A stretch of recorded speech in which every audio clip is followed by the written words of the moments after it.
আসসালামু আলাইকুম আপু, কেমন আছেন? ওয়ালাইকুম আসসালাম, ভালো আছি। আসসালামু আলাইকুম। ওয়ালাইকুম সালাম। আপনার নাম কি আর আপনি কোথা থেকে এসেছেন? আমার নাম পায়েল, আমি চাঁদপুর থেকে এসেছি। আপনার নাম পায়েল, চাঁদপুর থেকে এসেছেন। জি। আপনার ফ্যামিলিতে কে কে আছে? বাবা আছে, মা আছে, আর আমরা 2 বোন। বাবা মা 2 বোন। আপনার বয়স কত? আমার বয়স 20 বছর। 20 বছর না? হুম। আপনি পড়াশোনা করেছেন? হ্যাঁ, পড়াশোনা করেছি স্কুল পর্যন্ত। এসএসসি পর্যন্ত করেছেন। আচ্ছা ঠিক আছে। আপনার আব্বু কি করেন? বাবা আগে কাজ করতো, এখন কিছু করে না, অসুস্থ হয়ে গেছে। এখন কিছু করে না। আচ্ছা, আপনার বিয়ে শাদী হয়েছিল?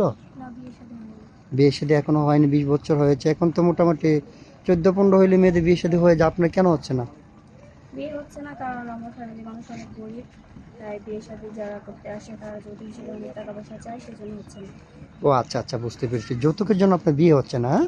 হুম। আপনার বাবা তো কাজকর্ম করতে পারেন না, না, তাই বাবা তো? কাজকর্ম করতে পারে না। আচ্ছা আচ্ছা, ঠিক আছে। আপনি আমাদের ক্যামেরার সামনে আসছেন একটা বিয়ে শাদীর জন্য। আপনাকে যৌতুক ছাড়া যে বিয়ে করবে আপনি তার কাছে বিয়ে বসবেন? হ্যাঁ, বলো। আচ্ছা, আপনাকে যিনি বিয়ে করবেন ওনার বয়সটা কেমন হতে হবে? তার বয়সটা যেরকমই হোক সেটা কোনো বেটার না, সে যদি ভালো মনের মানুষ থাকে তাহলেই হয়েছে। আপনি চাচ্ছেন বয়স ডাজেন্ট ম্যাটার, ভালো মনের মানুষ, তাই তো? হুম।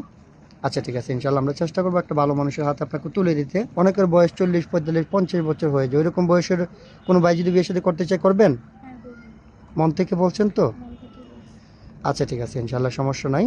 আপনার সাথে যোগাযোগ করার মাধ্যম কি? আমার সাথে যোগাযোগ করার মাধ্যমে আমার কোনো ব্যক্তিগত ফোন নেই, আপনাদের সাথে যোগাযোগ করলে আমাকে পাওয়া যাবে। আপনার ব্যক্তিগত কোনো ফোন নেই? না। কেন, আপনি ফোন চালান না? না, ফোন চালাই না, যেহেতু বাবা অসুস্থ সেজন্য ফোন করতে পারি না। ও আচ্ছা আচ্ছা, বুঝতে পেরেছি আপু, আপনাকে আর লজ্জা দিতে চাচ্ছি না। সুপ্রিয় দর্শক, এই মুহূর্তে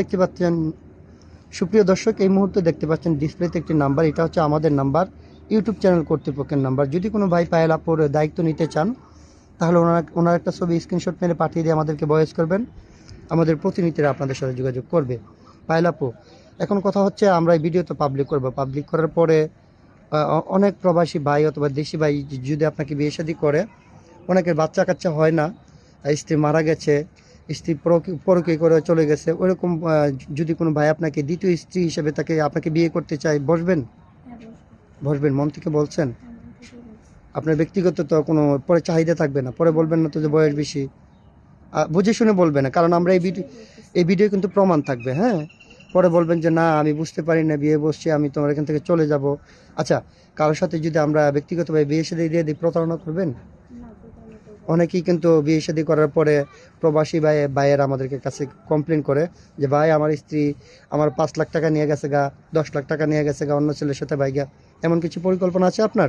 না, সেরকম কোনো পরিকল্পনা নেই। আচ্ছা ঠিক আছে, ওইরকম পরিকল্পনা থাকলে কিন্তু আমরা আইনগত ব্যবস্থা নিতে বাধ্য হবো, ঠিক আছে? ঠিক আছে। আচ্ছা পায়েল আপু, তাহলে আপনার কথা হচ্ছে আমরা আপনার জন্য একটা ভালো ছেলে দেখবো, ইনশাল্লাহ সমস্যা নেই। আপনি ভালো থাকবেন, সুস্থ থাকবেন, আল্লাহ হাফেজ।